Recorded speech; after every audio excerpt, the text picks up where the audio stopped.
Video kali ini aku nak buat mukbang. Bukanlah aku nak kongsi kelengkapan outdoor. Hehe, jom.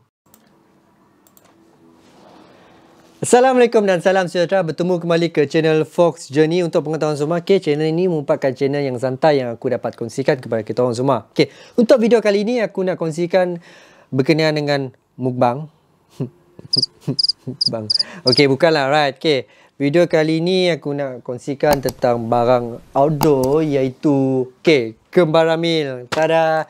Untuk pengetahuan semua, aku bukanlah ditaja ataupun disponsor oleh mana-mana, cuma ingin sharing ataupun berkongsi kepada kita orang semua tentang kelengkapan yang perlu sewaktu kita camping, backpacking, road trip ke ataupun hiking, right. Untuk aktiviti camping, sebenarnya bersesuaian untuk kita buat aktiviti memasak, right.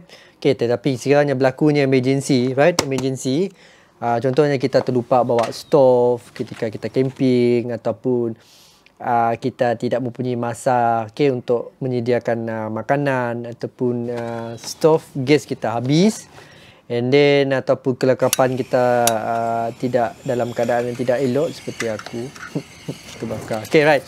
Ya, lain cerita. Kembara Meal memang bersesuaian lah, right. Untuk penyediaan memang senang untuk kita sediakan. Cuma untuk kita perlukan adalah air. Semestinya air botol mineral, kita boleh menggunakan air laut, air sungai, apa-apa jenis air ataupun liquid yang kita boleh gunakan untuk kita panaskan. Sebelum ni aku dah gunakan Kembara Meal. Tuan boleh lihat di atas tepi, di atas link. Aktiviti aku gunakan Kembara Meal. Tuan boleh lihatlah. Untuk Kembara Meal yang mempunyai empat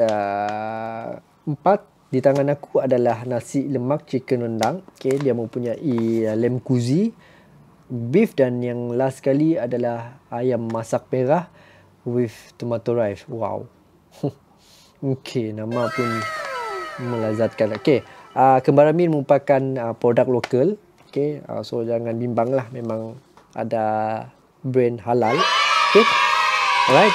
So aku akan tunjukkan, reviewkan cara-cara penggunaan ataupun menyediakan Kembara Meal. So sebelum ni member ada cakap boleh tahan video tapi kurang B-roll. So aku akan buat dengan B-roll, tapi aku seorang. Aku ada wife, aku ada bini. Kita boleh gunakan perkhidmatan bini kita untuk bantu kita buat B-roll. Right, so aku sambut cabaran kau untuk buat B-roll. Kita orang silalah tonton B-roll aku. Aku harapkan B-roll aku boleh ditonton dan sedap mata memandang. Right, jom.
Okay, right. So, sampai di sini saja perkongsian aku, okay, berkenaan dengan Kembara Meal. Okay, harap video kali ini sedikit sebanyak dapat membantu kita orang.